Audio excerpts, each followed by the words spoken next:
সবাইকে স্বাগত জানাই আমার আজকের পর্বে। আজ আপনাদের জন্য থাকবে মজাদার একটি আম দই রেসিপি। অনেকেই অভিযোগ করে দই বসালে নাকি বসতে চায় না, যদিও বা বসে উপর থেকে পানি কেটে যায়। আজকের পুরো ভিডিওতে থাকবে কিভাবে সঠিক উপায়ে দই বসালে ঠিক এরকম দই বসাতে পারবেন।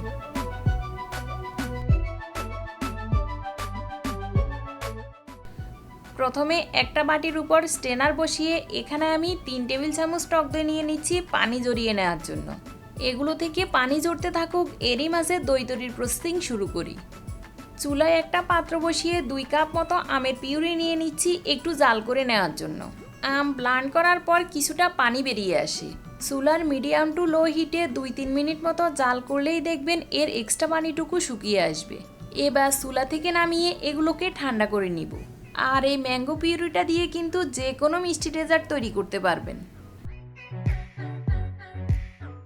আজকে দইটা বানানোর জন্য আমি এখানে হাফ লিটার দুধ নিয়েছি, আর দুধটা জাল করে নেওয়ার জন্য একটা পাত্রে নিয়ে নিচ্ছি। এবার এগুলোকে জাস্ট 2 থেকে 3টা বলক উঠিয়ে নিব। আমরা মিষ্টি দইয়ের ক্ষেত্রে যেটা করি, দুধটা জাল করে অনেকটা গাঢ় করি। আম দইয়ের দুধ সেভাবে জাল করার দরকার হয় না, 2 থেকে 3টে বলক উঠিয়ে নিলেই হয়। এগুলো জাল করা হয়ে গেলে এখানে 1/4 কাপ চিনি দিয়ে দিচ্ছি।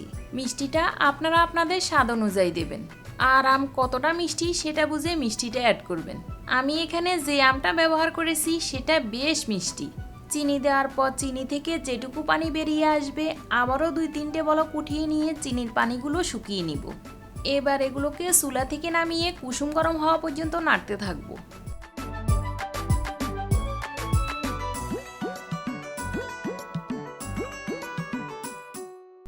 এরই মাঝে টক দই আর পানিটা সুন্দরভাবে আলাদা হয়ে গেছে।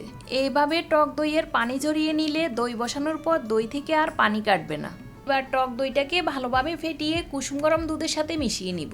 আপনি গ্লাসে চুমুক দিয়ে খেতে পারেন, দুধটা ঠিক সেরকম গরম থাকতে হবে। অথবা আপনার একটা আঙ্গুল ডুবিয়ে যদি 10 সেকেন্ডের জন্য রাখতে পারেন তাহলে বুঝবেন দুধের তাপমাত্রা ঠিক আছে। যে পিউরিটা আমি জাল করে রেখেছি সেখান থেকে 3 টেবিল চামচ মতো পিউরি দিয়ে এগুলোকে ভালো করে মিক্স করে নিব। যতটা সম্ভব তাড়াতাড়ি এগুলোকে মিশিয়ে নিতে হবে। আস্তে আস্তে মেশাতে গেলে প্রয়োজনের তুলনায় দুধটা অনেক ঠান্ডা হয়ে যাবে।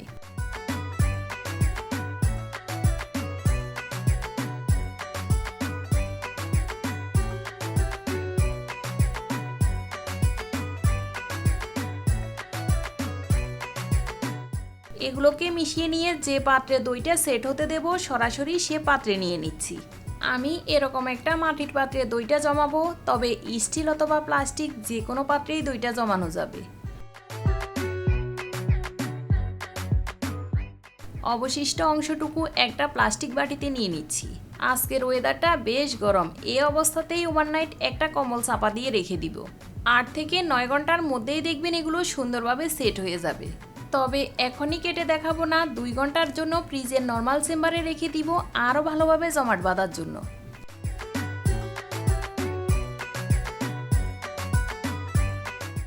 একটু কাছ থেকে দেখাই, দেখুন মাটির হাঁড়িটাও যেমন জমে গিয়েছে তেমনি প্লাস্টিক বাটিতে থাকা দইটাও ভালোভাবে সেট হয়ে গেছে। এবার এটাকে দেখুন, এপাশ ওপাশ করছি এতটুকু নড়ছে না। যদি তাপমাত্রা একটু গরম থাকে তাহলে যে কোনো পাত্রেই দইটা জমাতে পারবেন। এবার কেটে দেখাই দইটা কতটা পারফেক্ট হয়েছে, দেখে নিশ্চয়ই বুঝতে পারবেন। আমি যেসব ট্রিক শেয়ার করেছি সেসব ফলো করে আপনি যদি দই বসান আপনার দইটাও ঠিক এতটা দারুণ হবে। আজকের রেসিপিটি কেমন লেগেছে কমেন্ট সেকশানে অবশ্যই কিন্তু ফিডব্যাক দিবেন, কারণ আপনাদের সুন্দর সুন্দর কমেন্টস আগামী পথ চলার উৎসাহ আরও বাড়িয়ে তুলবে।